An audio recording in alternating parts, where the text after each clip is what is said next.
Assalamualaikum warahmatullahi wabarakatuh. Alhamdulillahi rabbil alamin. Wabihi nasta'inu ala umurid dunya waddin. Wassalatu wassalamu ala ashrafil anbiya'i wal mursalin. Sayyidina wa maulana Muhammadin wa ala alihi wa sahbihi ajma'in. Ashhadu an la ilaha illallah wahdahu la syarikalah. Wa ashhadu anna Muhammadan abduhu wa rasuluhu la nabiyya ba'dah wa la hawla wa la quwwata illa billahil aliyyil azim. Amma ba'du. Pemirsa RCTV rahimakumullah, sebelum manusia diciptakan, Allah Subhanahu wa taala terlebih dahulu menciptakan dua materi yang nantinya akan disematkan dalam tubuh setiap manusia. Dua materi tersebut, yang pertama adalah akal dan yang kedua adalah nafsu. Ketika akal dan nafsu sudah diciptakan, sebelum disematkan pada tubuh manusia, Allah Subhanahu wa taala terlebih dahulu menguji coba. Yang pertama akal. Akal diuji coba dengan berbagai macam perintah, dengan berbagai macam pertanyaan. Salah satu di antaranya adalah pertanyaan, siapa kamu dan siapa saya? Akal saat itu ditanya, siapa kamu dan siapa saya?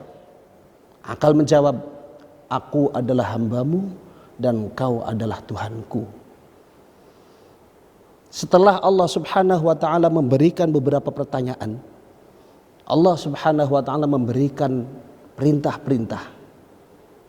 Perintah menghadap kiri, perintah menghadap ke kanan, perintah, segala macam perintah Allah Subhanahu wa taala berikan, dan akal melaksanakannya dengan baik.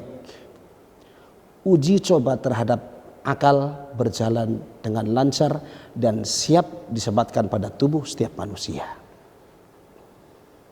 Setelah itu akal dikembalikan pada tempatnya. Kemudian Allah Subhanahu wa taala memerintahkan malaikat untuk membawa nafsu untuk dicoba, dihadapkan di hadapan Allah Subhanahu wa taala. Saat itu nafsu meronta, nafsu tidak mau memberontak untuk dihadapkan ke hadapan Allah Subhanahu wa taala. Tetapi malaikat memaksa nafsu untuk berhadapan dengan Allah Subhanahu wa taala.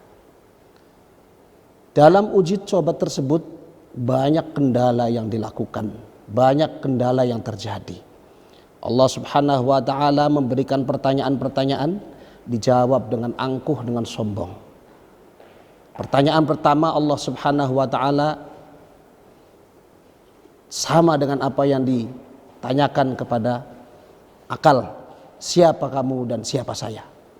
Saat itu nafsu menjawab, aku adalah aku dan engkau adalah engkau.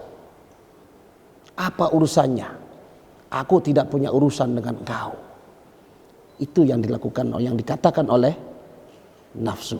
Setelah pertanyaan tersebut, Allah Subhanahu wa taala kemudian memberikan perintah. Tetapi semua perintah diabaikan oleh nafsu. Nafsu memberontak. Dan setelah itu Allah mempunyai sebuah kesimpulan bahwa nafsu belum siap untuk diberikan dan disematkan kepada tubuh manusia. Allah Subhanahu wa taala saat itu memerintahkan malaikat untuk memasukkan ke dalam neraka sebagai bentuk upaya untuk nafsu agar bisa dikendalikan oleh tubuh manusia, agar bisa dikendalikan oleh akal. Allah Subhanahu wa taala memerintahkan malaikat untuk memasukkan ke dalam neraka selama 100 tahun. Setelah 100 tahun, dalam keadaan gosong, dalam keadaan hancur, kembali nafsu dihadapkan kepada Allah Subhanahu wa taala. Allah Subhanahu wa taala saat itu memberikan pertanyaan dan perintah yang sama. Siapa namamu dan siapakah aku? Perintah juga sama. Diberikan perintah-perintah sesuai dengan apa yang pernah diberikan Allah Subhanahu wa taala pada nafsu yang pertama kali. Tapi tetap saat itu nafsu berontak dan tidak mau menjawab. Dengan jawaban yang sama, nafsu pada akhirnya diberikan siksaan lagi oleh Allah Subhanahu wa taala. Berbahaya kalau seandainya nafsu nanti langsung disematkan pada manusia. Tubuh manusia tidak akan mampu nanti mengendalikan nafsu. Sampai 2 kali selama 100 tahun kembali Allah Subhanahu wa taala memasukkan nafsu dalam neraka. Yang kedua kalinya pun juga sama. Ternyata nafsu masih belum bisa menerima sebagai hamba Allah dan masih belum mengakui bahwa Allah Subhanahu wa taala sebagai penciptanya. Yang ketiga kalinya Allah Subhanahu wa taala memerintahkan malaikat untuk memasukkan ke dalam neraka, tapi bukan neraka yang pertama dengan neraka yang kedua. Tapi Allah Subhanahu wa taala memerintahkan kepada malaikat untuk memasukkan ke dalam neraka, yaitu neraka ju', neraka lapar. Selama 100 tahun juga nafsu dimasukkan ke dalam neraka yang disebut neraka ju' atau neraka lapar. 100 tahun setelah itu kemudian diambil dan dihadapkan kembali kepada Allah Subhanahu wa taala.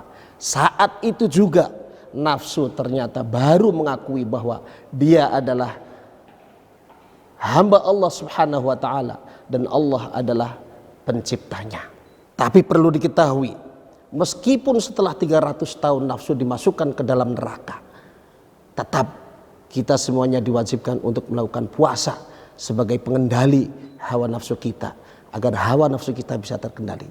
Untuk itu, hadirin rahimakumullah, pemirsa RCTV rahimakumullah, mari kita melaksanakan ibadah puasa ini sesuai dengan aturan agama agar bisa kita nanti mengendalikan hawa nafsu. Demikian, wallahul muwaffiq ila aqwamit thoriq.